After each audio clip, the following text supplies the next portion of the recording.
Genèse chapitre 3, à partir du verset 17 Il dit à l'homme, jusqu'au verset 19.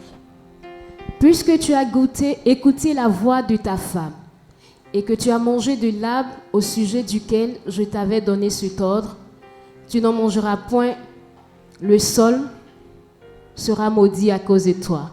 C'est à force de peine que tu en tireras ta nourriture tous les jours de ta vie.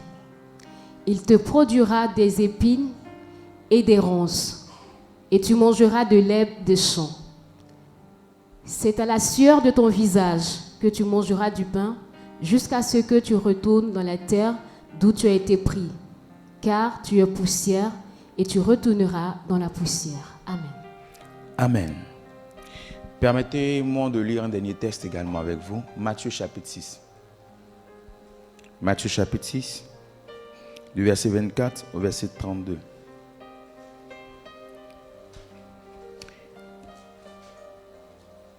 Il est dit ceci: nul ne peut servir deux maîtres, car ou il haïra l'un et aimera l'autre, ou il s'attachera à l'un et méprisera l'autre. Vous ne pouvez servir Dieu et Mammon. Vous ne pouvez servir Dieu et Mammon. C'est pourquoi je vous dis, ne vous inquiétez pas pour votre vie, de ce que vous mangerez, ni pour votre corps, de quoi vous serez vêtu. La vie n'est-elle pas plus que la nourriture, et le corps plus que le vêtement? Verset 26, regardez les oiseaux du ciel. Ils ne sèment ni ne moissonnent, et ils n'amassent rien dans des greniers. Et votre Père céleste les nourrit. Et votre Père céleste les nourrit. Ne valez-vous pas beaucoup plus qu'eux? Qui de vous, par ses inquiétudes, peut ajouter une coudée à la durée de sa vie? Et pourquoi vous inquiétez au sujet du vêtement? Considérez comment croissent les lits des champs. Ils ne travaillent ni ne filent. Cependant, je vous dis que Salomon même, de toute sa gloire, n'a pas été vêtu comme l'un d'eux.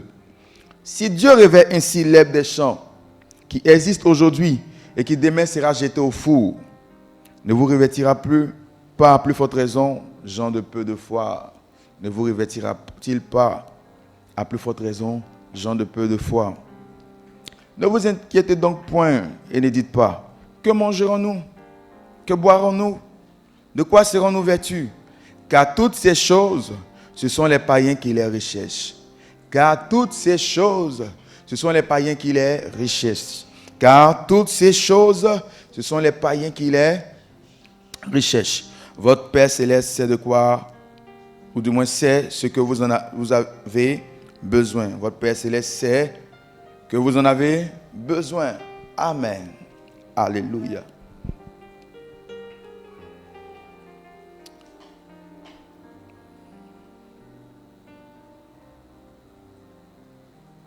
Lorsque Dieu a créé Adam, hier j'en ai parlé un peu, je vais toucher cela de façon plus profonde. Lorsque Dieu a créé Adam, et il a créé sur une terre, il a laissé Adam sur cette terre et il est parti créer en Éden un jardin. Il a mis dans ce jardin-là toutes sortes d'arbres. Il a mis dans ce jardin toutes sortes de plantes. Il a mis dans la terre de ce jardin des minéraux. Il a mis tout ce qui était assez bon, tout ce qui était excellent, tout ce qui pourrait contribuer à rendre merveilleux la vie d'un homme. Lorsqu'il a fini de faire cela, il a pris Adam et il a mené Adam dans ce jardin. Tout était déjà fait. Les Écritures nous disent que il sortait d'Éden, une eau qui s'est séparée en 4 branches. Et si vous étudiez bien les 4 branches, vous allez voir que ces 4 branches-là contenaient ou représentaient 4 grandes formes de richesse dont Dieu dote le monde. Et voilà que Adam bénéficie de toutes ces choses par pure grâce. Adam n'a rien fait. Regardez, on nous dit que même l'or qui venait d'Avila était un or pur. Il y avait du délium, il y avait toutes les pierres précieuses qu'on connaît, saphir, l'émeraude, et toutes ces choses-là existaient. Donc Adam était sur une terre très riche, un sol très riche. Donc Dieu met maintenant Adam sur une telle terre et puis il lui demande de cultiver. Cultiver, c'est améliorer quelque chose. C'est travailler quelque chose qui existe. Il demande à Adam d'améliorer l'existant, de développer quelque chose qu'il a déjà fait. On est d'accord? De travailler cette terre. Suivez-moi bien. Quand Adam pêche, Dieu enlève Adam du jardin et le ramène sur la terre d'où il était tiré. Mais là, le seul hic, c'est que sur cette terre-là, il n'y avait rien. Rien n'était travaillé. La terre était aride. C'était maintenant à Adam de travailler cette terre pour la rendre excellente. De faire sortir de cette terre des feuilles, des plantes, des arbres. De développer cette terre. On est d'accord? Il y a deux formes de travail. Un, où les choses sont déjà faites, tu ne fais qu'entretenir ce qui existe. Et un autre travail où c'est toi qui cherches à construire. Je vais dire quelque chose de très important. La grâce nous donne d'entretenir l'héritage que nous avons de Dieu.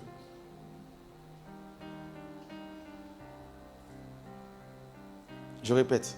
La grâce nous donne d'entretenir l'héritage que nous avons de Dieu, l'héritage que Dieu nous donne. Ne pas avoir la grâce va t'amener à créer toi-même ton propre héritage. Adam devait créer son héritage lorsqu'il est quitté du jardin. Il fallait maintenant qu'il crée. Dans le jardin, Dieu avait déjà tout créé, il fallait juste qu'il l'entretienne. Est-ce que vous voyez un peu la différence? De l'autre côté, Dieu a tout fait, il faut qu'il juste l'entretienne.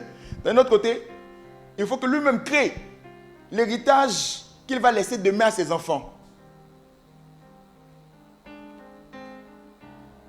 Est-ce que vous me suivez? Je vais vous dire quelque chose. Dans la pensée de Dieu, et c'était révélé par la suite dans les Écritures, les enfants sont censés jouir de l'héritage de leur père. Les Écritures disent que l'homme de bien fait quoi? Alors dites bien, je n'ai pas entendu. L'homme de bien, quand Dieu voit un homme et puis il dit, lui là c'est un homme de bien, les Écritures disent c'est quelqu'un qui fait quoi? Qui laisse un héritage aux enfants de ses enfants. En termes plus clairs, il trace les sillons que doivent suivre ses enfants et les enfants de ses enfants. De sorte que lorsque ses enfants vont commencer à vivre, ils n'aient pas à vivre les difficultés que lui il a vécues. Dis Amen. Amen. Et c'est ce que Christ ou Dieu avait fait avec Adam dans le jardin. Adam ne devait pas souffrir de comment est-ce que ça a été pour pouvoir faire sortir les arbres. Ce n'était pas ce que Dieu voulait. Maintenant, posez-vous la question. Si Dieu était bon pour le premier Adam, en agissant de la sorte avec lui, à combien plus forte raison, nous, qui sommes issus du second Adam? Dieu va-t-il nous laisser nous-mêmes nous débrouiller, nous battre pour pouvoir créer notre héritage? Je ne pense pas que ce soit le Dieu qui ait créé Adam. Tu as besoin d'être reprogrammé mentalement pour comprendre un peu comment la grâce fonctionne. Parce que beaucoup d'entre nous ne comprenons pas la grâce, voulons tout faire par nos propres efforts, pensant que c'est à travers nos propres efforts qu'on parviendra à s'assurer mieux-être. En fait, ton mieux-être a été déjà créé. Ta vie a été déjà créée. Tu ne viens pas pour créer ta vie. Tu viens juste pour marcher dans ce qui a été déjà fait pour toi. Quelqu'un me suit, dit Amen. Regardez, j'illustre là par cette parole des Écritures qui dit: nous avons été créés pour des bonnes œuvres. N'est-ce pas? Que Dieu a fait quoi? Préparé d'avance. C'est merveilleux. Nous avons été créés pour des bonnes œuvres que Dieu a préparées. C'est-à-dire qu'avant même qu'on ne soit créé, Dieu avait déjà préparé ce qu'on devait faire. Où on devait travailler, comment on allait se développer, ce qu'on allait atteindre, même les richesses qu'on allait avoir. Dieu a déjà préparé cela. Dis à ton voisin, Dieu a déjà fait tout. Ce qu'il nous faut, toi et moi, c'est de comprendre et d'accepter la grâce. Parce qu'aujourd'hui, le problème du monde, c'est qu'on a hérité des réalités du premier Adam, des efforts du premier Adam, de la malédiction qui a frappé le sol du premier Adam, à tel enseigne qu'aujourd'hui, bien qu'étant chrétien, on refuse de voir les choses autrement. On se dit, c'est comme ça que cela doit se faire. Et regardez, avant que Adam ne pêche, le sol n'était pas maudit. Tout ce qu'Adam s'aimait, ça sortait. Tout produisait. Adam ne fournissait pas de grands efforts pour nous manger. En fait, même quand on regarde bien, Adam ne travaillait pas pour la nourriture. Qui est d'accord avec moi? Adam ne travaillait pas pour la nourriture. C'est la raison pour laquelle Jésus a dit, ne vous inquiétez pas de ce que vous allez manger ou boire. Il va plus loin pour dire, mais écoutez, les lits des champs là, ils moissonnent, ils sèment où? Et pourtant Dieu en prend soin. Parce que dans la pensée de Dieu, je vais peut-être te choquer par mes propos, on n'est pas censé travailler pour le manger ou pour le boire. Dieu ne t'a pas créé pour que tu puisses travailler pour le manger ou pour le boire. C'est dans la Bible, on a lu ça. Dieu ne t'a pas créé pour travailler pour le manger et le boire. Non. Dieu t'a créé pour pouvoir entretenir l'héritage qu'il t'a donné. Il y a une différence, tu vas la comprendre tout à l'heure. Lorsque Adam a chuté, Dieu fait quoi? Il enlève de l'héritage. Il le fait sortir de l'héritage et il l'emmène sur une terre qui est aride. Et là maintenant, sur cette terre, Adam doit commencer à travailler pour quoi? Pour son pain. Quand on parle de pain, on fait référence à quoi? La nourriture. On est d'accord? Adam doit cultiver la terre maintenant pour son pain. De l'autre côté, Adam n'était pas censé cultiver quelque chose pour le pain. Regardez, Dieu dit quoi? Nourris-toi du fruit des arbres. Si vous lisez bien le passage, on dit, l'Éternel Dieu fit pousser les arbres. Donc il n'était même pas pour question pour Adam d'arroser les arbres pour que les arbres poussent. Dieu lui-même a fait pousser les arbres. Et les fruits étaient déjà là. Il fallait juste qu'il cueille et qu'il mange de ces fruits. Vous voyez la différence? Mais là, de l'autre côté, à cause du péché, on dit maintenant, regarde, tu vas travailler la terre, tu vas travailler le sol, et tu vas toi-même faire pousser les arbres avant de manger du fruit de ces arbres. Donc maintenant, Adam et Ève allaient travailler pour le pain, pour la nourriture. Et aujourd'hui, lorsqu'on ne comprend pas la grâce, toute notre vie va se résumer au fait de travailler pour la nourriture, pour le manger, pour le boire. Je vous assure, bien qu'étant chrétien, regardez, vous allez voir des gens, ils travaillent, suis-moi bien, ils commencent à travailler, ils perçoivent 500 000 francs. C'est merveilleux. Ils commencent à avoir des charges à hauteur de 500 000 francs. Donc, il arrive à épargner, mais s'il a trop épargné, c'est 50, 100 000 francs. Il y a des situations qui viennent puiser un peu dans ses épargnes. Alors, qu'est-ce qu'il veut? Il veut avoir plus d'argent, n'est-ce pas, pour s'assurer un mieux-être. Il a maintenant une femme avec lui, il a des enfants qui commencent à naître. Les charges augmentent, on est d'accord? Ok. Il cherche à faire quoi? Il cherche à travailler plus. C'est pas ce qu'on fait? On cherche à travailler plus. Quand c'est dans d'autres pays, en Europe, on fait quoi? On cumule souvent 2 activités ou 3 activités. Mais l'objectif, c'est quoi? C'est d'avoir plus d'argent pour faire quoi? Pour subvenir aux besoins. On est d'accord? Subvenir aux besoins. Et souvent, on se dit quoi? On se dit, bon, pour encore mieux subvenir à mes besoins, il faut que j'investisse de mon argent pour avoir d'autres revenus. Mais tout ça pour faire quoi? Subvenir encore à mes besoins et aux besoins de ma famille. Et souvent, on va même dire à nos enfants, tout ce que je suis en train de faire là, c'est pour qui? C'est pas ce qu'on dit. Tout ce que je suis en train de faire, il me bat dans la vie là, c'est pour vous, c'est à cause de vous. On travaille pour la nourriture, on travaille pour l'assurer de bonnes écoles. On travaille pour qu'il puisse avoir une bonne santé. On fait tout pour le pain. Quelqu'un me suit? Ce n'est pas ce pourquoi Dieu t'a créé.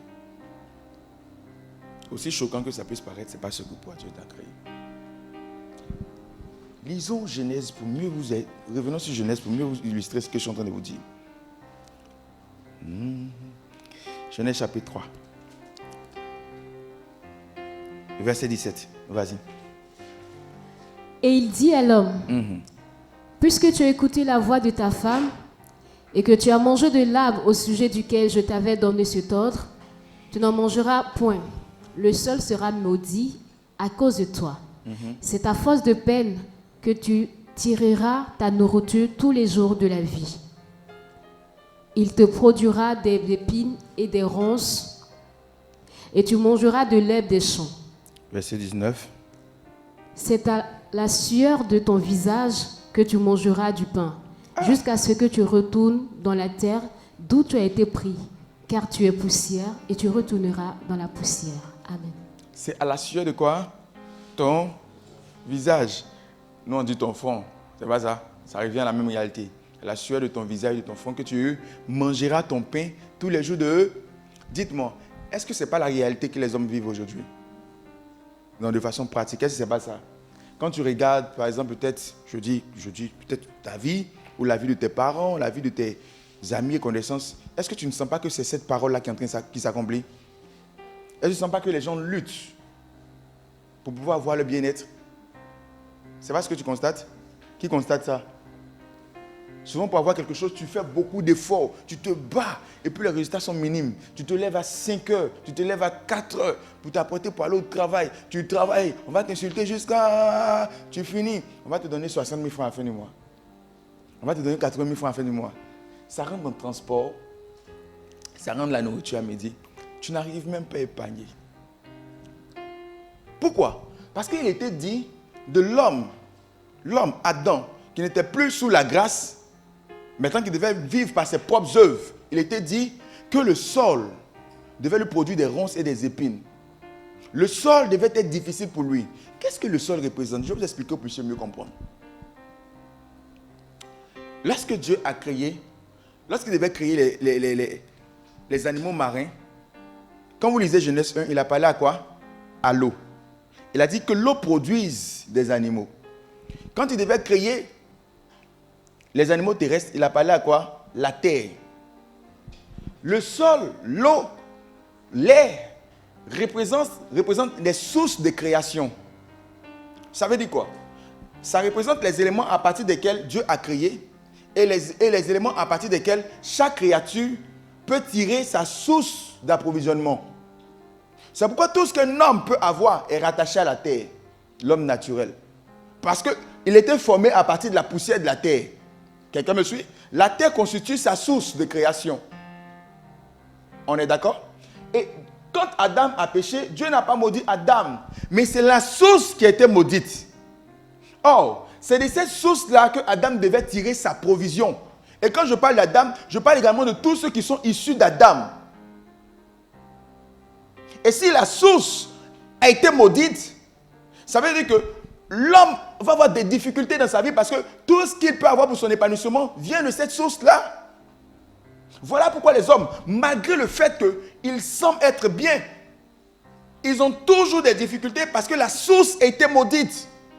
Si une source produit de l'eau amère, toute eau que tu vas boire à partir de cette source sera amère. À Jéricho, les fils des prophètes sont venus voir Élisée. Ils lui ont dit, le pays est bon. Mais le problème, c'est que les eaux sont amères.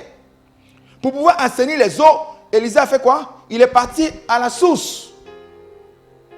Pour changer la source. Parce que si la source demeure la même, tu ne peux pas changer ta vie. Et le problème, c'est que la source a été maudite. L'Éternel a maudit. Il dit, à cause de toi, je maudis le sol. Hier, le sol n'était pas maudit. La source n'était pas maudite. À cause de la désobéissance, la source a été maudite. C'est pourquoi, malgré les efforts que les hommes font pour pouvoir avoir une vie meilleure, c'est difficile. Regardez, je vous dis quelque chose. On ne peut jamais, personne ne peut devenir riche sans la grâce. Je parle pour des personnes qui sont en Christ. Personne ne peut devenir riche sans la grâce. Oui. Il est impossible, il est divinement, humainement impossible de devenir riche sans la grâce.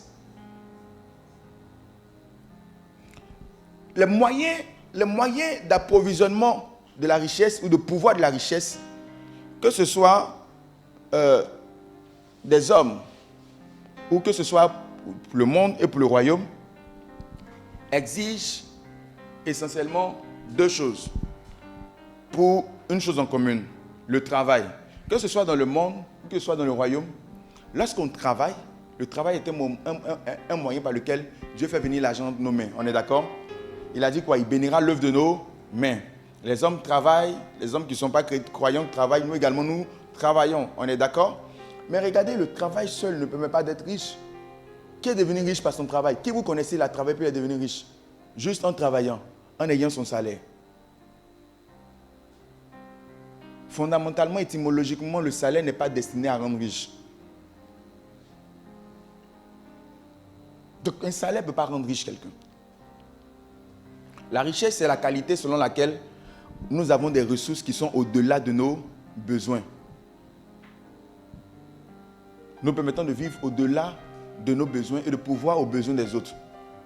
Mais par le travail, ce n'est pas possible. Parce que regardez-moi, tout est évalué, tout est mis en relation. Quand on fait les éléments du travail, pour ceux qui sont dans les ressources humaines, on te dit par exemple, on va te donner une indemnité de transport.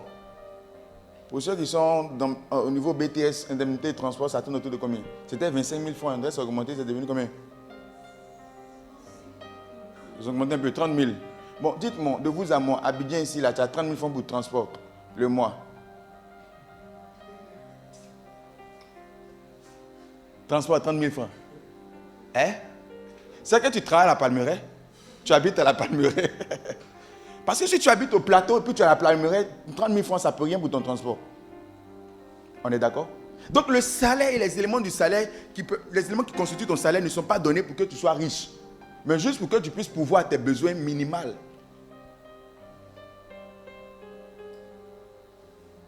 Minimum du moins. C'est ce que tu dois faire. C'est pourquoi le salaire est donné. Donc même quand tu as un salaire de 1 million, on tient compte de cela. Quelqu'un me suit? Maintenant, comment les gens du monde arrivent à s'enrichir? Ils sont obligés de faire des malversations. Parce qu'ils savent qu'avec le seul salaire, ce n'est pas possible. Quand tu vois quelqu'un qui a la fonction publique, même dans le privé, mais la fonction publique, c'est encore plus excellent. Tu y as son grade. Et puis on te dit, c'est lui-là qui vient d'acheter la villa de 70 millions. Même 70 millions, là, si on prend son salaire, sur 20 ans, ça ne fait pas 70 millions. Donc comment il a fait pour acheter en seulement 2 années une villa de 70 millions?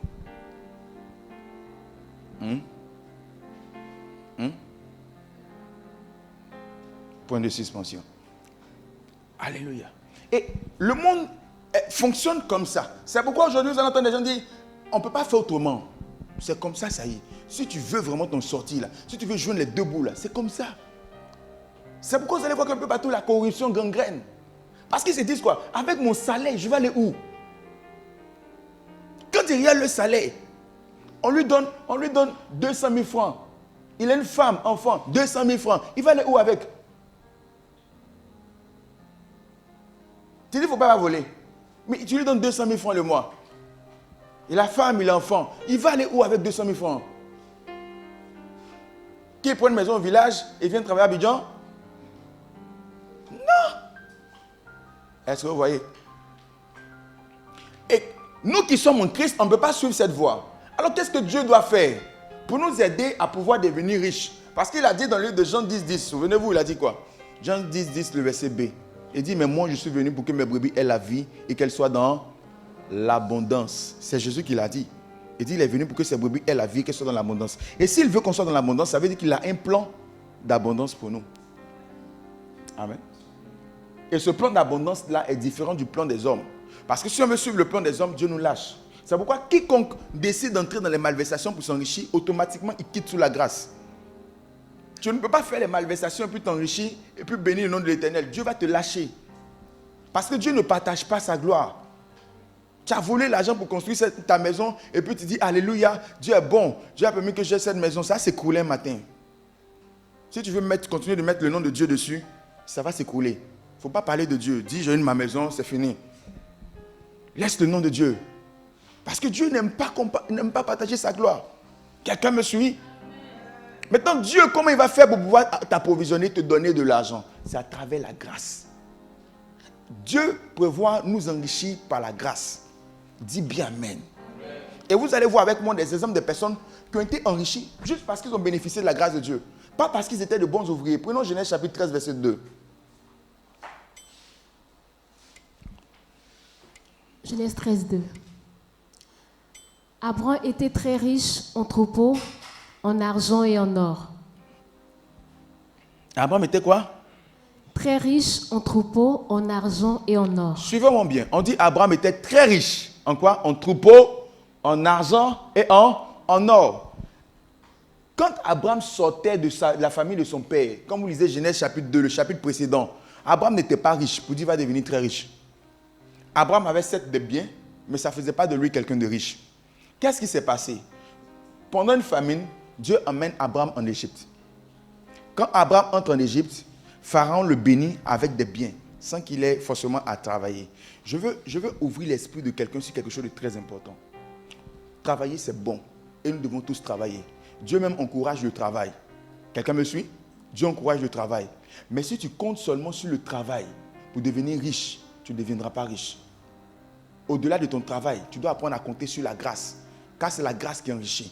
Ce n'est pas le travail, c'est la grâce qui enrichit. Je le répète encore, ce n'est pas ton travail, c'est la grâce de Dieu qui enrichit. Ce n'est pas ton travail, c'est la grâce de Dieu qui enrichit. Je le répète encore, ce n'est pas ton travail, c'est la grâce de Dieu qui enrichit. Ce n'est pas ton travail, c'est la grâce de Dieu qui enrichit. Ça ne veut pas dire que Dieu ne veut pas que tu travailles. Si tu ne travailles pas, tu n'as pas mangé. Tu dois travailler, on doit tous travailler. On doit être diligent dans l'effort. Mais on ne doit pas s'attendre à ce que ce soit notre travail qui nous enrichisse. Dieu a son moyen d'enrichissement, ça s'appelle la grâce. Et en tant que chrétien, vous ne devez pas avoir honte de la grâce. Vous ne devez pas avoir honte de désirer la grâce de Dieu. Les païens, là, vous pensez qu'ils ont honte de voler? Ils ont honte de voler? S'ils avaient honte, là, quand on attrape les ministres et puis on dit qu'il y a un scandale sur un ministre, il a détourné un nombre de milliards, là, il allait démissionner. Combien de ministres vous avez entendu, ils ont démissionné après des scandales? Des milliards. Au contraire, même la soleil s'affiche même. Il dit, je suis fort. On m'a attrapé, mais je suis là. Il ne démissionne pas. Au contraire, même on dit, bon, regarde, tu as volé trop aux finances, va à l'agriculture. Tu as volé trop à l'agriculture, va aux mines. Toi, tu es un bon voleur. Viens. On l'encourage même. C'est pas ce qu'on voit. Ou bien, c'est pas ce qu'on voit. Alors, donc, tu ne dois pas avoir honte de désirer que la grâce de Dieu s'exprime dans ta vie. Bien au contraire, tu dois soupirer après la grâce. Parce que c'est le moyen que Dieu a choisi pour pouvoir enrichir et démarquer ses enfants. Abraham avait juste des biens, il avait des servantes et des serviteurs. Quand il entre en Égypte, de Genèse 12 à Genèse 13, sa vie a changé. Il est devenu très riche. Même pas riche seulement, il est devenu très riche. À cause de quoi? La grâce de Dieu. Il a trouvé grâce auprès de Pharaon. Après ce moment, tu trouveras grâce auprès de certaines personnes. Vous savez, j'ai compris une chose. Hey. Salomon a dit, la course n'est pas aux agiles. La course là, c'est pas aux agiles.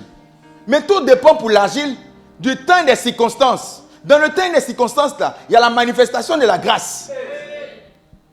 Tu peux savoir courir. Mais si un est favorisé, toi sur ton champ là, on va mettre des épines. Tu cours à un moment donné, quelque chose te pique, tu ne peux plus accélérer, l'autre te dépasse. Ça s'appelle la grâce. Quand la grâce de Dieu est sur la vie de quelqu'un, quand quelqu'un vit et marche sous la grâce, bien aimé, tout le monde peut échouer, mais lui seul, il réussit. Écoutez, quand tu gouvernes, et tu gouvernes avec la grâce, même quand tu fais des erreurs, Dieu tolère tes erreurs. Saül a gouverné. Le problème de Saül, c'est qu'il n'avait pas la grâce qui était avec lui. 2 fautes ont été suffisantes pour tuer son règne. On a vu David, on a vu Salomon. Les deux là, ils ont fait. Dieu même sait. On ne peut pas continuer. Dieu sait. Dieu sait. Et vous-même, vous savez. Et pourtant, leur règne a été affermi. Pourquoi? À cause de la grâce. Abraham entre en Égypte, il ressort, il devient très riche. Regarde, c'est en période de famine. C'est en période de quoi? Famine. C'est en période de famine. Là où les autres perdaient, lui, il a reçu. À cause de quoi? La grâce. Là où les autres perdaient, lui, il a réussi. À cause de quoi? La grâce. Là où les autres échouaient, lui, il a réussi. À cause de quoi? La grâce. Son fils, Isaac, en pleine famine, là où les gens avaient peur d'investir, Isaac a sémé. La Bible dit, cette même année, la même année de famine, Isaac a moissonné au centuple. Et on dit quoi? Cet homme fit quoi? Devient riche. Il alla en s'enrichissant jusqu'à devenir... On utilise un superlatif parce qu'on ne sait pas comment on va quantifier ce qu'il a comme richesse. On dit qu'il devient fort riche. On ne peut pas dire ce qu'il est devenu. On regarde, on dit, toi, on ne sait pas ce que tu es devenu. Parce que nous, on est riches. Mais toi, pour toi, on ne sait pas c'est quoi. Tu es fort riche. Il allant s'enrichissant. À cause de quoi? La grâce de Dieu. Pas par ses efforts, à cause de la grâce de Dieu. Pas par ses efforts, à cause de la grâce de Dieu. Regardez une personne aussi qui était affectée par la grâce de Dieu. J'aime parler de cette personne. La reine Esther. Lisons ensemble le passage de la reine Esther. Esther, chapitre 7. Est-ce qu'on va lire avant même? Chapitre 2. Chapitre 2. Verset 17. Esther 2, verset 17. Le roi aima Esther plus que toutes les autres femmes, et elle obtint grâce et faveur devant lui plus que toutes les autres jeunes filles. Réponds la partie là. Le roi aima Esther plus que toutes les autres femmes, et elle obtint grâce et faveur devant lui plus que toutes les autres jeunes filles. Et elle obtint grâce et faveur devant lui. Il mit la couronne royale sur sa tête, Oui. et la fit reine à la place de Vashti. Alléluia. Et il mit la couronne royale sur sa tête. À cause de quoi? À cause du fait qu'elle a obtenu grâce et faveur. Wouh! Regarde, tu peux être jolie et puis ne pas te marier. Quand tu es en Christ, dans ton mariage, le critère, ce n'est pas ta beauté, c'est la grâce.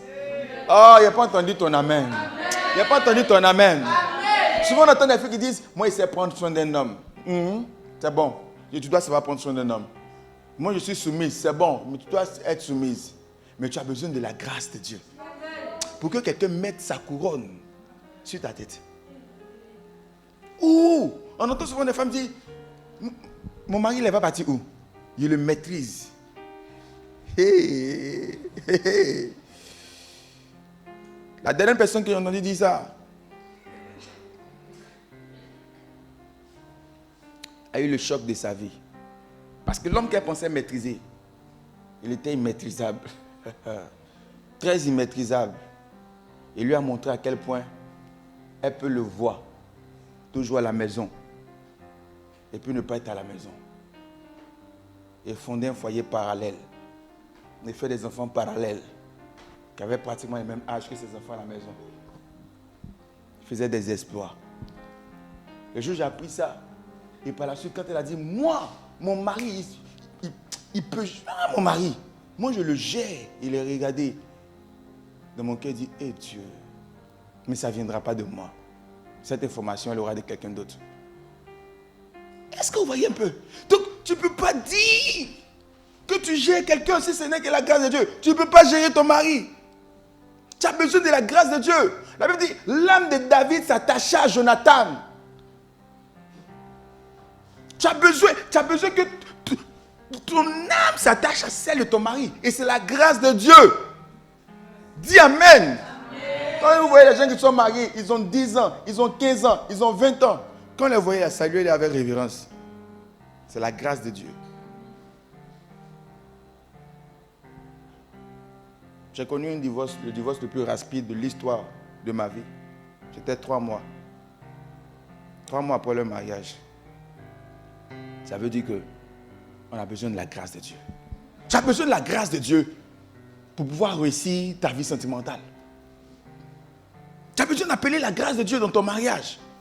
Au quotidien, Dieu doit mettre sa grâce pour que tes enfants puissent grandir dans les voies du Seigneur. Pour que tes enfants puissent être en vie. Aujourd'hui, je voyais la photo du jeune homme qui est décédé avec ses parents.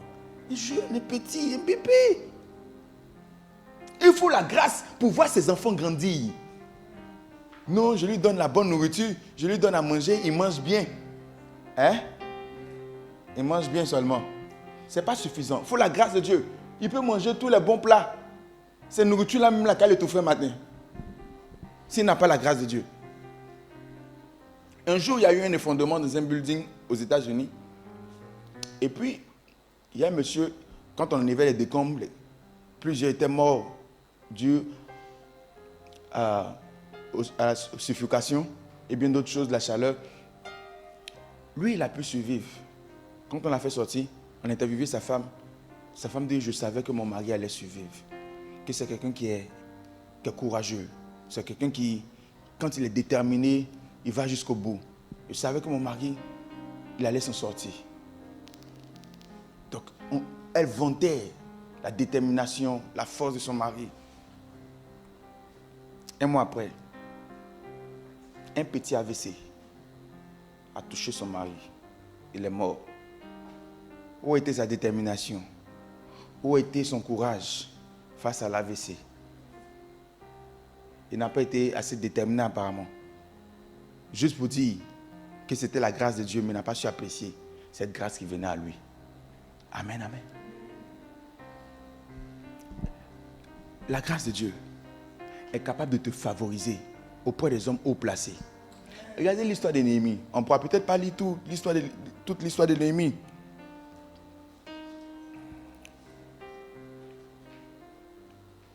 Néhémie chapitre 1, le verset 11 dit ceci. Néhémie 1, verset 11. Ah Seigneur, je vous donne une partie de la prière de Néhémie.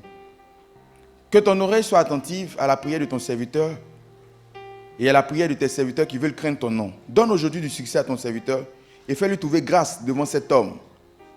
J'étais alors échanson du roi. C'est Néhémie qui parle. Néhémie voulait faire quoi? Il voulait aller rebâtir la muraille, n'est-ce pas? Mais Néhémie est en captivité. Comment faire pour retourner à Jérusalem pour rebâtir la ville? Comment faire? Tu es esclave dans un pays. Est-ce que tu peux aller rebâtir la ville? Ce n'est pas possible. Mais lorsqu'il a demandé à Dieu de trouver grâce auprès de son roi, Artaxerxès, le chapitre 2, vous voyez Néhémie en train de se présenter devant le roi Artaxerxès. Et ce qui est merveilleux, c'est que le roi lui donne non seulement l'accord, et le roi lui donne des autorisations, ainsi que le matériel qu'il faut pour faire le travail qu'il faut. Un roi païen, pasteur V, un roi païen. Que Dieu te donne la faveur des rois païens. Vous devez fermer vous devez ouvrir votre esprit aux manifestations de Dieu. Souvent, il y a des païens qui sont là. Dieu vous bénit, mais quand vous-même regardez leur visage, vous les voyez un diable. Mais c'est un diable. Que Dieu m'emmène des chrétiens, un païen comme ça. Mais quoi? Dieu a vu qu'il est païen et puis c'est lui Dieu a choisi pour te bénir. Regardez, tout l'or appartient à l'Éternel. Nous ne sommes que des intendants de ses biens. On n'est pas des propriétaires. Donc si tu vois quelqu'un qui dit il a des milliards, en fait il est en train de gérer l'argent du Seigneur. Donc le jour que le Seigneur l'emmène à te donner une partie là, il ne faut pas que ça va te faire mal. Parce que lui-même c'est un gestionnaire, ce n'est pas pour lui. C'est pourquoi quand il meurt, il ne va pas avec. S'il était propriétaire là, il allait aller avec. La chose dont il est propriétaire, c'est son âme. C'est pourquoi quand il meurt, il verse son âme. Parce que c'est pour lui. Mais pas son âme là. Tout ce qui est sur la terre là, il est venu gérer ça. Donc Dieu va emmener des gens qui vont vous bénir. Mais ces gens-là ne seront pas toujours des personnes qui connaissent Dieu, qui aiment Dieu. Alléluia. Il y a des personnes qui voulaient vous faire du bien, véritablement du bien. Mais comme c'est quelqu'un qui ne connaît pas Dieu, tu as refusé. Pourquoi? Ça là, même si ce n'est pas le diable, et si ce n'est pas Satan. Regardez, Joseph là, il a prospéré où? En Égypte. Femme, il a marié là. Elle lui a donné 2 enfants.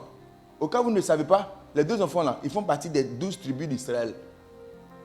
Enfants Kafri. Mais le moment là, elle est quoi? Elle est égyptienne. Le moment là, elle était possédée plus. Et puis elle a donné Manassé puis Ephraïm. C'était la fille de Potiphera. Potiphera, c'était le grand prêtre égyptien. Il avait toute la science occulte de l'Égypte. C'est sa fille, il en a donné à Joseph. On dit qu'il faut la marier. Tu as devenu mystique aussi. Elle a donné des enfants. Jacob a pris les enfants là. Il dit, vous allez faire partie des 12 patriarches. Et jusqu'à ce jour, ils font partie des 12 patriarches. Alléluia. Arrêtez de mépriser la grâce. La grâce touche à tous les domaines. La grâce touche qui elle veut. Pour attirer la grâce, regardez les corbeaux. Les corbeaux sont venus nourrir Élie avec quoi? Avec de la viande. Les corbeaux sont des animaux carnivores. Comment ils peuvent garder la viande dans leur bec jusqu'à aller chez Élie? Ça, c'est ce qu'on appelle la grâce de Dieu. Et les gens, les voient là, ils aiment l'argent. Les gens qui ne connaissent pas Dieu là, ils sont cupides, amoureux de l'argent. Mais à cause de la grâce, l'argent qu'ils aiment là, même l'argent, ils vont prendre pour venir vous donner. Ça, c'est ce qu'on appelle la grâce. Si tu as des problèmes avec ça, tu ne verras pas Dieu te bénir de la sorte. Dieu ne bénit pas seulement par le travail, s'il vous plaît. Dieu ne bénit pas seulement par le travail. Quelqu'un peut te regarder, il n'a rien à voir avec, il ne veut pas faire une relation avec toi, il veut juste te faire du bien. Il te bénit, il sort de ta vie, quitte ta vie. Dis Amen. Amen. Dieu n'envoie juste pour te bénir, c'est un corbeau. Il te bénit, quitte ta vie.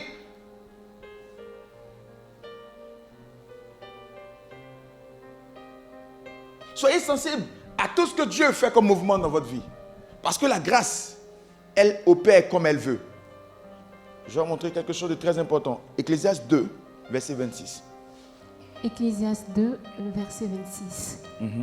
Car il donne à l'homme qui lui est agréable. Suivez bien ce texte, il est très important. Après, ça va lire un ou deux textes et puis on va prier. Car il donne à l'homme qui lui est agréable la sagesse, la science et la joie. Mais il donne au pécheur le soin de recueillir et d'amasser, afin de donner à celui qui lui est agréable à Dieu. C'est encore là une vanité, la poursuite du vent. Amen. Amen. Regardez ce qui se passe ici. C'est le dernier verset d'Ecclésiaste chapitre 2. On dit Dieu fait quoi? Il donne à l'homme qui lui est agréable la sagesse, la science et la joie. Mais il donne au pécheur le soin de recueillir et d'amasser, afin de le donner à celui qui est agréable à Dieu. Ok. On présente deux groupes de personnes. Ceux qui sont agréables et puis les pécheurs. Dites-moi, c'est qui la Bible appelle ceux qui sont agréables à Dieu? Hein? Les saints, d'accord. Les saints, c'est qui? Les chrétiens. C'est qui la Bible appelle le pécheur? Les païens.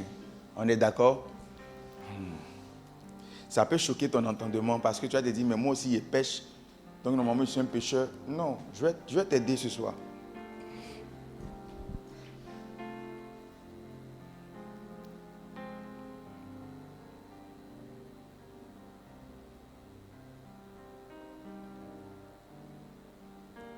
Vous avez déjà vu un poussin s'envoler? Vous n'avez jamais vu de poussins s'envoler? Les poussins s'envolent un peu, mais ils s'envolent. N'est-ce pas? Ça fait d'eux des oiseaux. Ça fait d'eux des oiseaux. Ils vont bâtir de la race de quoi? Des volailles. Ça ne fait pas d'eux des oiseaux. Avez-vous déjà vu c'est les chimpanzés, non? Ou bien oui. Essayez de marcher comme les hommes. Les singes là. Faire comme les hommes. Marcher comme les hommes. Qui a déjà vu ça? On en voit souvent, ils se lèvent, ils essaient de marcher comme les hommes. D'autres même, on les éduque jusqu'à ce qu'ils arrivent à prendre la nourriture même avec leurs mains. Faire comme des hommes. Mais dites-moi, les singes sont-ils des hommes? Sérieusement, les singes sont-ils des hommes? D'accord. De par leur nature, ils ont une identité. Que quelqu'un qui est né de nouveau pêche, ça ne fait pas de lui un pécheur. On dit que quelqu'un est un pécheur lorsqu'il a la nature pécheresse. C'est tout. Nous sommes pécheurs ou ils sont pécheurs parce qu'ils ont la nature pécheresse. On est d'accord? C'est la nature qu'ils ont qui fait d'eux des pécheurs. Ce n'est pas l'action de péché. Quelqu'un voit la différence? Quelqu'un voit la différence? Tu peux te dépimenter et devenir comme blanc. Mais est-ce que ça fait de toi un blanc?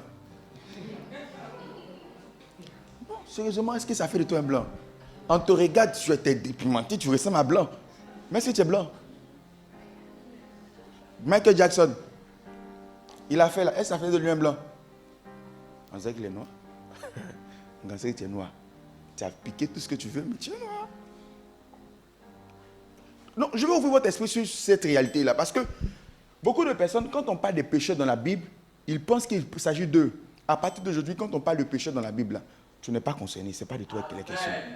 Quand on parle de juste, on parle d'agréable, on parle de saint, c'est de toi dont il est question. Quand Paul parle des saints, là, c'est de nous il parle. Ce n'est pas de quelqu'un d'autre. C'est la nature dont on était revêtu, étant devenu enfant de Dieu. Nous sommes saints. Dieu nous voit comme des personnes saintes. Quelqu'un me suit? Sur la terre, il veut qu'on puisse faire ce qu'on appelle une sanctification progressive. Donc, que cette position de saint qu'on a puisse être notre réel vécu. Quelqu'un me suit? Mais notre nature est une nature sainte. Ça, ce n'est pas négociable, ce n'est pas discutable. Donc, quand on parle de péché dans la Bible, ce n'est pas toi. Revenons maintenant à notre texte si tu as compris cela. On a l'école du Seigneur. Est-ce que Dieu te fait du bien? T'inquiète pas. Si tu as des problèmes de compréhension sur tout ce que je suis en train de dire, après tu peux voir les pasteurs. Ils vont t'expliquer ça avec plus de profondeur. Il donne à l'homme qui lui est agréable la science et la joie. La sagesse, la science et la joie. Mais il donne aux pécheurs le soin de recueillir et d'amasser. Regardez ce que Dieu fait. Il donne à qui? Aux pécheurs le soin de faire quoi? Recueillir et d'amasser. Pour faire quoi? Pour le donner à celui qui lui est agréable. De façon pratique, ça veut dire quoi? Toi, tu es agréable à Dieu. Dieu donne à quelqu'un d'autre de travailler, d'amasser, afin de te donner. Mais ça, il s'agit du transfert par la grâce. C'est pourquoi Jésus a dit quoi? Il dit, je vous ai envoyé moissonner là où vous n'avez pas sémé. Pourquoi? Parce que c'est quelqu'un d'autre qui a sémé. Mais moi, je vous envoie pour moissonner là-bas. C'est Jésus qui parlait à ses disciples. Il dit, moi, je vous envoie moissonner là où vous n'avez pas sémé. Logiquement, on doit moissonner ce qu'on a sémé. Mais il y a des fois où Dieu, dans sa grâce, te donne de moissonner ce que tu n'as pas sémé. Ça s'appelle la grâce. La grâce te donne de moissonner ce que tu n'as pas sémé. Pourquoi veux-tu seulement moissonner tout ce que tu as sémé? Si tu veux moissonner tout ce que tu as semé, tu ne pourras pas devenir riche. Laisse Dieu te faire moissonner ce que tu n'as pas sémé. Et ce soir, on va prier comme ça. Seigneur, donne-moi de moissonner là où je n'ai pas sémé. Ce n'est pas moi qui ai inventé les Écritures. C'est la Bible. Il y a des gens, on les a regardés comme ça. Et puis on les a bénis. On dit qu'il n'y a pas de travail. Mais dans le même Corona là, on a embauché d'autres personnes. Dans Corona là, est-ce que tu peux imaginer ça? Dans Corona, où on laissait beaucoup là, on a embauché d'autres. Dans Corona. Ça s'appelle la grâce. On doit crier après la grâce. On doit soupirer après la grâce. Il y a des choses pour lesquelles si tu dois te battre toi-même, tu vas prendre beaucoup de temps. Dieu veut rendre ta vie assez légère. Est-ce que tu ne peux pas aimer cela? Est-ce que tu ne peux pas désirer cela? Pourquoi veux-tu souffrir? Tu veux faire comme Adam, tu veux te battre toi-même. Tu veux te battre, travailler ta terre. Afin de faire monter un arbre. Ça a pris 30 ans de ta vie. Alors que quelqu'un d'autre, il navigue avec ce qui existe déjà. Dieu a mis l'héritage, il ne fait que vivre à partir de cet héritage. Que cela soit ta portion. Suivez-moi bien. Tout à l'heure, j'ai pris un texte, au début quand on lisait, qui parlait de servir Dieu, de servir Mammon. Mammon, c'est l'entité qui régit le système financier du monde. Dieu est celui qui régit le système financier dans le royaume. Quand tu suis Mammon, Mammon va t'amener à suivre des voies qui ne sont pas divines pour pouvoir t'enrichir, pour pouvoir avoir de l'argent. Mammon va t'emmener à faire des emprunts, à prendre des prêts, et par moment, ton nom va se gâter. Est-ce que quelqu'un me comprend? Il y a des gens aujourd'hui là qui ne savaient pas que le fait d'emprunter allait faire en sorte qu'ils allaient avoir des noms sales. Ils étaient intègres. Mais pour avoir emprunté, un matin, on vient devant ta porte, on commence à t'insulter. Toi, mon agent, voleur. Tu n'es pas voleur à cause de juste un emprunt. On va te traiter de voleur. Quand tes voisins sortent, voisin, bonjour. Mais dans le fond, on dit, c'est le voleur là. Elles sont envoyées. Juste parce qu'on a suivi la voie de Mammon. Non, Dieu a ses voies pour t'enrichir. Et ses voies sont différentes de Mammon. Ne cherche pas à emprunter pour t'enrichir. Car celui qui emprunte est quoi? Alors dites ça bien. Celui qui emprunte est quoi? Ah, c'est bon, ça veut dire que vous connaissez la Bible. Celui qui emprunte est l'esclave de celui qui prête. Qui prête. Quand tu empruntes, tu te mets sous l'esclavage des autres. C'est pourquoi aujourd'hui, là, même si on veut se séparer des Européens, on veut se séparer d'eux, ça sera compliqué. Parce qu'à force d'emprunter, on est devenus leurs esclaves. C'est un principe biblique. Tu ne peux pas te séparer de celui qui te prête de l'argent. Tu restes sous son esclavage.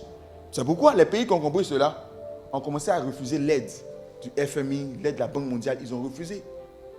Récemment, le Ghana a refusé. Il dit non, on ne veut pas de votre aide. C'est bon, on va même se gérer. On ne veut pas de votre aide.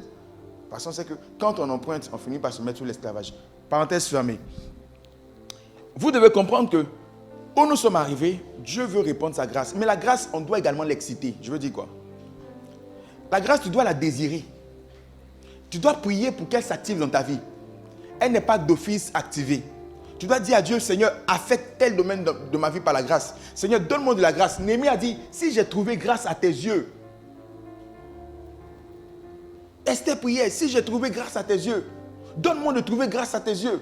Quand tu es au travail quelque part, tu as des personnes qui sont influentes au-dessus de toi. Prie, Seigneur, donne-moi de trouver grâce à leurs yeux. Amen, amen, amen. C'est comme ça on fait, il faut prier. Seigneur, dans mon quartier là, donne-moi de trouver grâce. Seigneur, en tant qu'église étoile brillante, donne-nous de trouver grâce aux yeux des gens du quartier. Donne-nous de trouver grâce à telle personne. On doit prier comme ça, demander la grâce de Dieu. Alléluia. Est-ce que quelqu'un veut prier pour activer la grâce avec moi? Tu dois dire à Dieu, donne-moi de trouver grâce. Je veux que ta grâce active dans mes finances. Un jour, un pasteur a dit quelque chose. Il dit,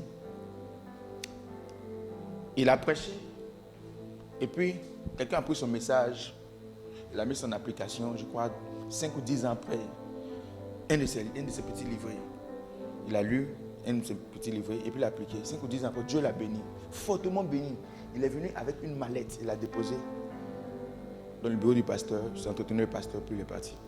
Quand le pasteur a ouvert la mallette, c'était rempli d'argent. C'était une offrande. On n'a pas estimé le coût, mais je peux calculer. Alléluia. Mais je vais te laisser calculer aussi pour toi. Chacun va calculer. Un autre a dit quelque chose qui m'a marqué. Il dit, il a prêché. Là, c'est un Ivoirien. Et des années plus tard, une femme est venue dire, pasteur, tu as prêché un jour. Quand je suis parti, Dieu m'a fait grâce. Il m'a béni. Il ne voulait même pas recevoir la dame parce que, telle qu'elle était vêtue, sa femme lui a dit, il y a une femme qui est venue te voir. Il dit, elle est habillée comment? Quand il a dit, il faut la recevoir. Ils sont en train de prier. Il faut dire, ils sont en train de prier. C'est l'onction pastorale. Ils sont toujours dans la prière. Et quand elle a déposé le sachet, restait dans un sachet. Quand elle a déposé, quand elle l'a vu, sa femme lui a dit, viens, sors. Il ne voulait pas sortir, il dit, il faut sortir, pardon, il faut sortir. Il ne faut pas rester en prière, sors. Il dit, mais pourquoi tu me déranges encore cette femme? Il dit, elle est partie, mais sors. Quand il l'a vu, il dit, tu vas me retrouver cette femme-là. Va la chercher où elle est, va la chercher. Donc la femme est venue. Il était fâché même. Mais pas avec la femme, il était fâché sa femme. Pourquoi tu as laissé partir une telle femme? Donc quand la femme est venue, toute cette colère, elle a vu la colère. Elle dit, mon papa, excusez-moi, il voit que vous êtes fâché. Ou mais ce qui est donné là, c'est pas beaucoup. Elle dit, pardon, attends ici. Elle est partie prendre encore. Elle est partie prendre encore. Et c'était des millions. Elle est venue donner. Papa, il ne faut pas te fâcher. Je vais prendre aussi pour maman, je vais lui donner aussi. Il dit, parlant langue, il a fait là, il n'a jamais fait ça dans sa vie. Mais regardez, ça a donné notre éclat à son ministère, ça a donné notre éclat à sa vie. Et comme lui, beaucoup ont expérimenté ce genre de choses. Et c'est des choses, comme il a dit, il faut le désirer. Dieu ne te donne pas ce que tu ne désires pas. Je termine par là. Dieu ne te donne pas ce que tu ne désires pas. Si tu ne désires pas la grâce, Dieu ne te donnera pas de voir la grâce dans ta vie. Moi, je soupire après la grâce. Quand je me réveille comme ça, je soupire après la grâce. Je vois Dieu toucher ma vie de plusieurs manières. Il y a une chose que je fais de façon circonstancielle. Quand je suis là comme ça, partout où je mets de l'argent, je vais fouiller là-bas. Il a fait ça hier. Hier ou avant-hier. Je vais mes tiroirs où je mets mon argent et puis je regarde dans les enveloppes là. Seigneur, tu n'as rien déposé aujourd'hui. Je fouille. Non, c'est comme c'est ma foi. Je fouille. Parce que c'est qu'un matin, j'ai ouvert, ouvert, et puis c'est rempli. T'inquiète pas, on ne va pas partager. J'ai juste venu donner le témoignage. Alléluia. Mais je crois que Dieu peut faire. Osborne a prié, l'argent est descendu du ciel. Dieu peut tout faire. Croyons ce Dieu là qui est capable de rendre notre vie. Il y a quelqu'un qui peut venir te regarder, mais regarde, il ne sait pas pourquoi. c'est à toi que je veux te donner telle chose. C'est toi que je veux bénir. C'est toi que je veux élever. Quelqu'un me comprend? Ah, c'est ça. Il a dit. Et il y a l'un d'entre vous qui m'a dit quelque chose, ça m'a fait rire, sourire après. Il y a un d'entre vous qui devait venir, qu'on puisse bénir, un don que son papa lui a fait, une belle voiture. Mais ça, ce n'est pas la grâce de Dieu. Dans Corona, là, acheter une voiture pour te donner. Tu as fait quoi? Quand il regarde, il ne voit pas ce que la personne a fait. Mais c'est la grâce de Dieu. Que la grâce de Dieu touche des gens qui vont te regarder, ils vont dire, j'ai 3 voitures. J'ai eu à cœur de te donner une voiture. C'est ça la grâce de Dieu. Mais pourquoi vous ne pas croire en ça? Pourquoi vous ne voulez pas croire en ça? Quelqu'un va te regarder, va dire, ah, tu fais quoi? Il y a un monsieur comme ça qu'on a aidé comme ça, il est conducteur de véhicule. La personne l'a regardé, il dit, ta manière de parler me plaît. J'aime ta manière de parler, je veux te prendre comme assistant. Il ne savait pas que le monsieur là, c'est quelqu'un qui avait des activités dans plusieurs, des sociétés dans plusieurs pays. Il a pris comme ça. Il voyage avec lui. Sa vie a changé en juste un clic. C'est comme ça que ta vie va changer en juste un clic. Je dis, c'est comme ça que ta vie va changer en juste un clic. Et c'est la grâce de Dieu. Attends-toi parce que ce qui va venir par la suite, ça va te surprendre. Tiens-toi debout s'il te plaît. Tiens-toi debout s'il te plaît. La grâce va affecter de façon terrible ta vie. Elle va surprendre ta vie. La grâce va surprendre ta vie. Elle va surprendre ta destinée. Tu n'as pas besoin de te compromettre. Tu n'as pas besoin de te compromettre. Tu as juste besoin de croire en Dieu pour la grâce. Regardez, il expliquait un petit songe. Ce n'était même pas un songe difficile. Mais quand Dieu décide de te faire grâce, ce qui est difficile pour les autres, pour toi, c'est de l'amusement. Ce que tu as l'habitude de faire là, toi, tu as l'habitude de guérir les gens en amusement. Dieu met un gars, depuis la satoule, elle est partie partout, ça ne marche pas. C'est toi seul, quand tu finis de prier, il est guéri. Il dit, toi, tu es mon sauveur. Où tu vas, je vais. Ce que tu veux, je fais. Un jour, quelqu'un a regardé son pasteur, il dit, papa, ça peut te choquer, mais Dieu m'a mis là pour être ton exauceur. Il dit, ça veut dire quoi? Il dit, tout ce que tu veux, j'exauce. Mais c'était un homme terriblement riche. Donc, lui, il est dans le secret. Lui, il exauce. Quand le père annonce, on va faire tel projet, en fait, il parle seulement pour donner l'information. Il sait qui va exaucer le projet. Il dit, Dieu lui a dit, il est là pour exaucer. Il a mis là, Dieu l'a béni pour exaucer tous les besoins financiers. Donc, lui, il est là, il est tranquille. C'est le travail que Dieu lui a donné. Chacun connaît son travail. Donc, quand le pasteur finit de parler là, il signe le petit chèque, glisse la table. Les gens viennent faire les offrandes. Il fait les offrandes. Et puis le pasteur dit, voilà, on a eu l'argent pour pouvoir faire le truc. Amen. Toi aussi, quand vous regardez là, est-ce que 100 millions peut sortir? C'est l'exauceur. Il est dans le secret. Dieu va t'en donner des exauceurs. Amen. On va se mettre à genoux. C'est une prière de supplication. Je veux que tu te mettes à genoux. Je veux que tu la fasses avec tout ton cœur. Parce que le temps est arrivé pour toi pour expérimenter la grâce de Dieu. Une grâce si particulière. Ah, ça calabaya. Les korobo soto lobo konta là-bas. Tu vas répéter après moi. Merci papa. Merci papa de m'avoir donné Jésus-Christ. Merci papa de m'avoir donné Jésus-Christ, mon Seigneur Sauveur, par qui la grâce est entrée dans ma vie. Oh Seigneur, je crois en la grâce. Je crois en la grâce pour l'enrichissement de ma vie. Je crois en la grâce pour le transfert des richesses dans ma vie. C'est pourquoi je crie à toi. Donne mon Père de trouver grâce aux yeux des hommes. Donne mon Père de trouver grâce aux yeux des hommes. Il est dit de mon Seigneur qu'il trouvait grâce aux yeux de Dieu et aux yeux des hommes. Donne-moi de trouver grâce à tes yeux, Seigneur, et à ceux des hommes. Je te le demande. Je te le demande. Que ta grâce affecte ma vie financière de façon drastique. Que ta grâce affecte ma vie financière à partir d'aujourd'hui. Oh Seigneur, répands ta grâce dans ma vie financière. Répands ta grâce dans ma vie financière. Je m'attends à toi pour des transferts surnaturels. Prie le Seigneur, parle à Dieu. Reboso katalabaya. Le kaloto boshetele. Ikalabababa. Ikalabababa. Ikalabababa. Je ne peux de moi-même, papa. Je ne peux devenir riche par moi-même. J'ai besoin de ta grâce. Les rondos soukata. Les brins de likete.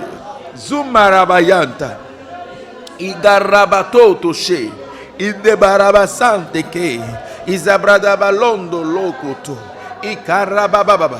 Inderegedege. Indaradababa. Zebara soto kurukoto. Zebara kerinde keteke. Indoro sabarabayandeke. Ligadabalabayandeke. Rokunto kundo kundoku. Izabokuntala. Izagada ondele. Reketala. Ah shabalabayata. Rekotolobolobo yande.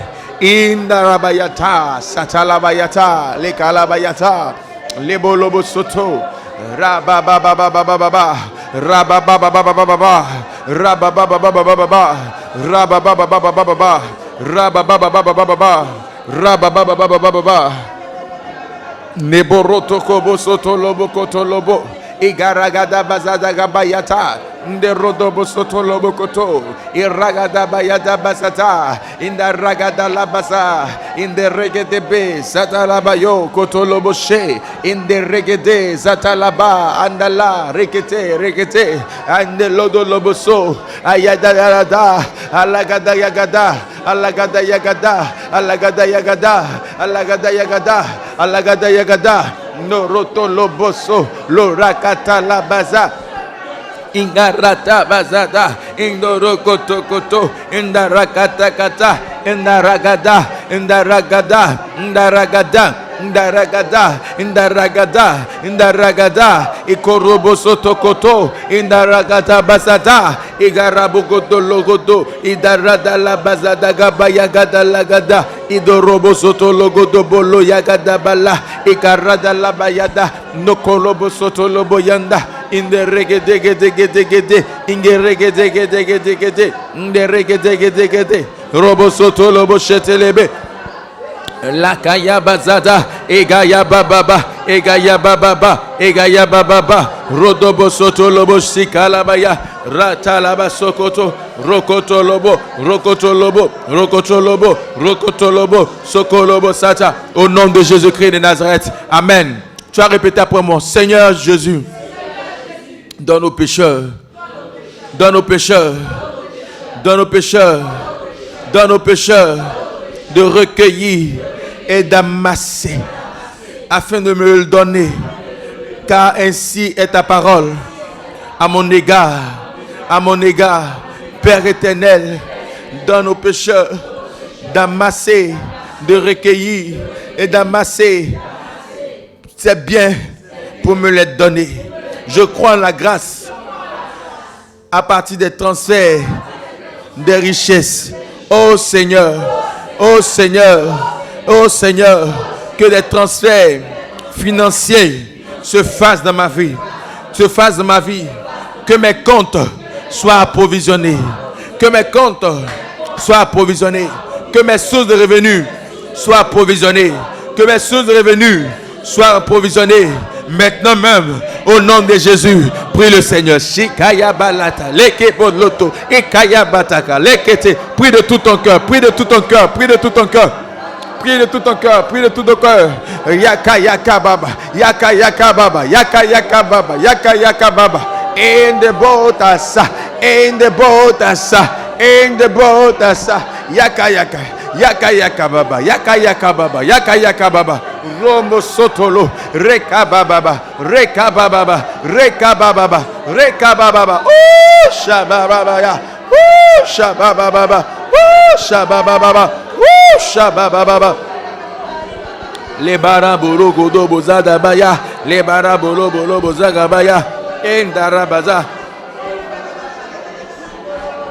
Negaya balabodo, legada brada babodo bozodo bolo boyada, ega brada bayodo bozada balada baba, negala bayodo bolo bozada la baba, rada baba baba, rada baba baba, rada baba baba, rada baba baba, rada baba baba, rada baba baba, rada baba baba, rada baba baba, raga bazada balada la yada, raga bazada balagada yaba, ragada zada balagada yaba, lagada zabala yagada baba. Engarabala bala bala bala ba, engarabala bala bala bala ba, engarabala bala bala bala ba. In the brodobo sataya, in the brodobo sataya, ilamaraba, ilamaraba, ilamaraba, rabarabaza, rabarabaza, ragada bala bala bala bala bala bala bala ba, ragada bala bala bala bala bala bala bala ba, ragada bala bala bala bala bala bala ba, rodobolobo shendalabaya, rodobolobo shendalabaya, rodolobo shendalabaya, rodolobo shendalabaya, rodolobo shendalabaya, radabala bala bayada, radabala bala balayada, radabala bayada balabayada, radabala bayada balaba, rodolobo sotolobo, regada bayada balabaza, regedegede, regedegede, regedegede, regedegede, regedegede, regedegede, regedegede, regedegede, regedegede, regedegede. Au nom puissant de Jésus-Christ de Nazareth. Amen. Je prie pour toi pendant que tu es là à ta place. Ouvre juste ta main pour que je puisse prier pour toi, comme si tu recevais quelque chose de Dieu. Je libère dans le nom de Jésus-Christ le pouvoir des transferts surnaturels de richesse dans ta vie. Je libère l'approvisionnement surnaturel dans ta vie. De même que nos pères ont mangé la manne et la caille, je déclare dans ta vie que tu seras nourri d'une nourriture surnaturelle. Je déclare que ta vie sera nourrie de façon surnaturelle. Tu reçois les richesses surnaturellement. Dieu amène des anges pour t'approvisionner financièrement. Dieu apporte des anges pour t'approvisionner financièrement. Ils approvisionnent tes comptes financiers. Ils approvisionnent tes comptes financiers. Au nom puissant de Jésus-Christ. Pour toi qui as des Orange Money, des Move Money, des MTN Money, il les approvisionne. Pour toi qui as des comptes bancaires, il les approvisionne. Dieu touche le cœur de certaines personnes pour te bénir financièrement. Je déclare ouverte la saison de bénédiction financière. Je déclare ouverte la saison de bénédiction financière à outrance au nom de Jésus-Christ. Au sortir de ce moment, tu recevras de bonnes nouvelles. Au sortir de ce moment, tu recevras de bonnes nouvelles. Des gens te chercheront pour te donner un emploi. Des gens te chercheront pour te donner de l'argent. Des gens te chercheront pour te donner des biens. Des gens te chercheront pour te donner des véhicules. Des gens te chercheront pour te donner des richesses. Tu reçois la richesse. Tu reçois l'abondance par la grâce. Tu reçois l'abondance par la grâce. Tu reçois l'abondance par la grâce. Tu reçois l'abondance par la grâce. Tu reçois la richesse par la grâce. Tu reçois la richesse par la grâce. Reçois cela dans ta vie. Reçois cela dans ta vie. Reçois cela dans ta vie. Tu reçois ta voiture maintenant. Tu reçois ta maison maintenant. Tu reçois ton travail maintenant. Tu reçois ta bénédiction maintenant. Tu reçois ta richesse par la grâce. Reçois toutes ces choses par la grâce. Que la grâce affecte tous les domaines de ta vie. Que la grâce affecte ta santé. Que la grâce affecte tes études. Que la grâce affecte ton travail. Que la grâce affecte ton corps. Qu'elle affecte ton âme. Qu'elle affecte ton esprit. Qu'elle t'affecte dans le nom puissant de Jésus-Christ de Nazareth. Reçois la grâce abondante de Dieu. S'il est vrai que la parole de Dieu ne change pas, s'il est vrai que la parole de Dieu demeure la même, et s'il est vrai que Jésus-Christ est le même hier, aujourd'hui, éternellement, et s'il est vrai qu'il a dit que tout ce que nous demanderons au Père, il nous l'accordera, je déclare que ces prières prennent effet immédiat dans ta vie. Je déclare que ces prières prennent effet immédiat dans ta vie. Elles prennent effet immédiat dans ta vie. Elles prennent effet immédiat dans ta vie. Il dit la course ne dépend pas aux agiles. Elle dépend des temps et des circonstances. Je change les temps dans ta vie au nom de Jésus-Christ.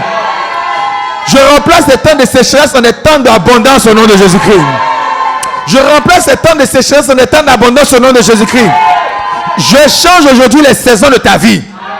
Ces saisons qui étaient dans ta vie qui n'étaient pas florissantes donnent place à des saisons d'enrichissement surnaturel. Elles donnent place à des saisons d'enrichissement surnaturel. Dieu t'enrichit. Afin de confirmer comme il le fait aujourd'hui l'alliance qu'il a tissée avec tes pères. Afin de confirmer comme il le fait aujourd'hui l'alliance qu'il a tissée avec tes pères. Ta vie connaît une accélération à partir de ce jour. Ta vie connaît une accélération à partir de ce jour. Ton niveau de vie connaît une accélération à partir de ce jour.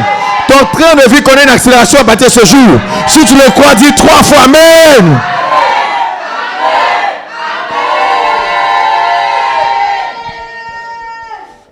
Acclame le Seigneur, bénis le Seigneur avec ta main.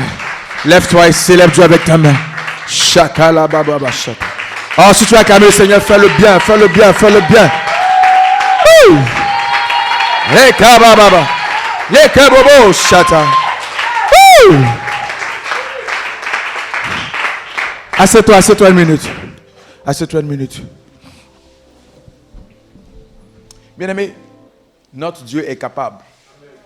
Notre Dieu est capable. Quand tu te lèves, attends-toi à Dieu. C'est ouvert la saison d'approvisionnement surnaturel étrange. Dieu t'approvisionnera de façon étrange.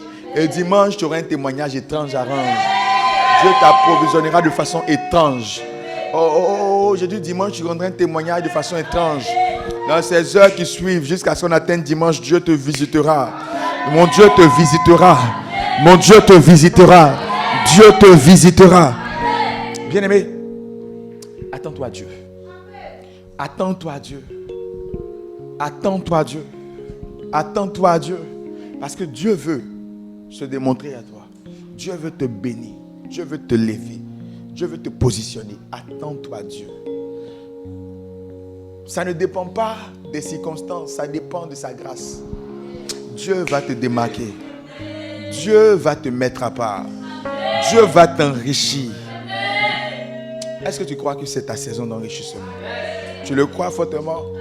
Crois-le comme je le crois parce que c'est notre saison. C'est le temps pour que tu vives la grâce. Pour que tu expérimentes la grâce. Là où les autres recevaient le même salaire que toi, tu auras un plus. Ça s'appelle la grâce. Ça s'appelle la grâce. Regarde, Dieu va faire lui ta face. Quand Moïse priait pour les Israélites, il disait que l'Éternel fasse lui sa face sur vous. Regardez, vous savez ce que ça signifie? Faire lui sa face sur quelqu'un, ça veut dire donner son image à la personne. Alors que si tu portes l'image de Dieu, rien ne peut te résister. Parce que toute la création a reçu ordre de se soumettre à l'autorité de Christ. Et porter l'image de Christ, ça mène la création à se soumettre à toi. Que l'Éternel fasse lui sa face sur toi. Je dis qu'il fasse lui sa face sur toi. Que Dieu fasse lui sa face sur toi. Que Dieu fasse lui sa face sur toi. Et qu'il t'accorde sa grâce. Moïse dit que l'Éternel fasse lui sa face sur vous. Et qu'il vous accorde sa grâce. Que Dieu t'accorde sa grâce. À partir d'aujourd'hui, il y a deux choses qui vont marcher avec toi. David avait connu cela. Dans le psaume 23, le dernier verset, il dit: oui, le bonheur et la grâce m'accompagneront tous les jours de ma vie. Le bonheur et la grâce. Il y a deux choses qui vont marcher avec toi. Le bonheur et la grâce. Quand tu te lèves le matin, mets-toi à prier en langue et appelle le bonheur, appelle la grâce. Et vois le bonheur et la grâce marcher avec toi chaque jour de ta vie. Parce qu'ainsi sera ta vie au nom de Jésus-Christ. Amen. Tu es béni. Prends ton offrande. Prends ton offrande. Prends ton offrande. Prends une offrande d'action de grâce. Pour dire merci à Dieu pour ce qu'il fait. La koroboson talakaya. Et kalabobo sadababa yandebo. Et yandarabazada. C'est une offrande de grâce. Pour te dire merci, papa. Merci pour ce que tu fais. Merci pour ta grâce qui est manifestée à mon endroit. Je le crois, je le crois. Je soupire après ta grâce. J'ai soif de ta grâce. J'ai soif de ta grâce. J'ai soif de ta grâce. Woo! Un jour, une femme, il était du temps de Kakou Sévérin. Il était parti jeûner 21 jours. Et Dieu l'avait rempli puissamment. Et elle est partie faire 21 jours. Après ça, elle a attendu 2-3 semaines. Elle a fait 21 jours encore. Et elle est revenue découragée parce qu'elle n'a eu aucune rencontre avec Dieu. Et à Dieu de lui dire, par la voix du prophète, ce n'est pas par tes propres forces, c'est par sa grâce. Amen, amen. Et un jour, tandis qu'elle est en train de chercher Dieu dans ce temps ordinaire, sans même jeûner, voilà que l'Éternel lui apparaît et commence à lui parler. Alléluia. C'est pas sa grâce. C'est pas sa grâce. Wouh! C'est pas sa grâce. Ah! Oh, j'aime la grâce de Dieu. J'ai besoin de sa grâce au quotidien. Et tu as besoin de sa grâce au quotidien. Nous tous, on a besoin de sa grâce. Ça sera notre partage au nom de Jésus-Christ. Je dis, ça sera notre partage au nom de Jésus-Christ. Je prie pour toi. Tiens ton offrande, je prie pour toi. Merci Saint-Esprit. Parce que ta grâce s'attache à la vie de quelqu'un. Oh. Sa grâce s'attache à la vie de quelqu'un de façon exceptionnelle. Seigneur, tu as dit que tu confirmes la parole de tes serviteurs. Et tu accomplis ce que prédit tes envoyés. Merci pour la grâce que tu me fais d'être ton serviteur. Pour celle que tu me fais d'être ton envoyé. Confirme encore comme tu le fais, comme tu l'as fait, ces paroles que j'ai prêchées. Et visite financièrement tes enfants. Qu'ils reçoivent des témoignages financiers extraordinaires. Bénis-les. Confirme ta parole. Au nom de Jésus. Amen. Viens déposer, viens, fais ton offrande. Je marche dans le miracle. Je vis une vie de faveur.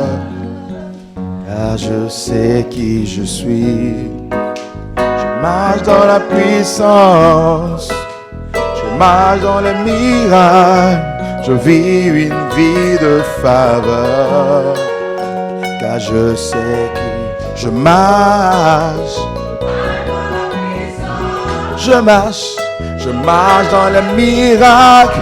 Je vis une vie de faveur. Moi je marche dans la puissance.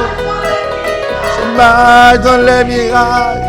Je vis une vie de faveur. Car je sais. Tiens-toi debout et lève les mains vers le trône de Dieu. Je marche dans la puissance. Je marche dans le miracle. Je vis une vie de faveur. Car je sais. Pendant que tu as les mains levées vers le trône de Dieu, je prie qu'un flot de grâce arrive dans ta vie. Qu'un flot de grâce inonde ta vie. Je prophétise la grâce dans tous les domaines de ta vie. Je prophétise la grâce dans tous les domaines de ta vie. Là où la mort avait siégé dans ta vie, la grâce apporte la vie de Dieu. Là où la mort s'était exprimée dans ta vie, la grâce apporte la vie de Dieu. Et tous les domaines de ta vie sont affectés par la grâce. Des hommes te regarderont. Et à cause de ce que l'Éternel a fait lui sa face sur toi, ils te béniront. Sans rien attendre en retour de toi. Des hommes te regarderont et te béniront à cause de l'Éternel. À cause de la grâce de l'Éternel qui repose sur ta vie. Parce que tu as compris la grâce. Et parce que tu soupires après la grâce. Parce que tu vis pour la grâce. L'Éternel honore sa grâce dans ta vie. L'Éternel élève sa grâce dans ta vie. L'Éternel manifeste sa grâce dans ta vie. Va et que ta vie soit le témoignage vivant. Que notre Dieu est le Dieu de la grâce. Au nom de Jésus. Dis très fort Amen. Dis très fort Amen. Dis très fort Amen. Woo! Yes. Alléluia. C'est ta saison de grâce, c'est fait. Chaque jour, attends-toi à la grâce de Dieu. Aujourd'hui, nous sommes jeudi. Demain, attends-toi à la grâce de Dieu. Même quand tu vas sortir, quand notre téléphone va sortir, c'est pour sonner, c'est pour de bonnes nouvelles. C'est pour de bonnes nouvelles. Attends-toi de bonnes nouvelles. Rien que de bonnes nouvelles. Rien que de bonnes nouvelles. Oh, je crois que dimanche, quelqu'un a une bonne nouvelle à rendre. Quelqu'un a une bonne nouvelle à rendre dimanche. Et je crois que ça sera toi au nom de Jésus-Christ Nazareth. Amen. Regarde ton frère et dis-lui, je serai le premier à rendre une bonne nouvelle dimanche. Dis-lui, rendez-vous dimanche, je rendrai une bonne nouvelle ce dimanche. Amen. On a fini. Que Dieu vous bénisse. Et puis à dimanche par sa grâce. Je sais qui je suis, je marche dans la puissance, je marche dans le miracle, je vis une vie de faveur, car je sais, moi je marche dans la puissance, je vis. je sais